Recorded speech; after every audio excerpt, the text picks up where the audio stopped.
अगर आपको गले में इन्फेक्शन बार-बार होता है, आपको सर्दी-जुकाम जल्दी पकड़ता है, जैसे ही मौसम चेंज होता है, तैसे आपको जुकाम हो जाता है, बुखार हो जाता है या आपको अन्य समस्या हो जाती है, तो इसका मतलब आपका इम्यूनिटी वीक है।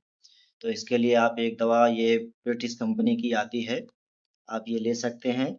इसकी 20-20 बूँद दवाई जो है, थोड़े से गुनगुने पानी में डालकर दिन में 3 बार आप ले सकते हैं। इससे आपकी प्रॉब्लम पूरी तरीके से ठीक हो जाएगी और इसमें Bryonia, natrum sulph, ammonium tart, ferrum phos, kali phos, arsenic album और काली म्यूर जैसी महत्वपूर्ण दवाएँ डाली गई हैं।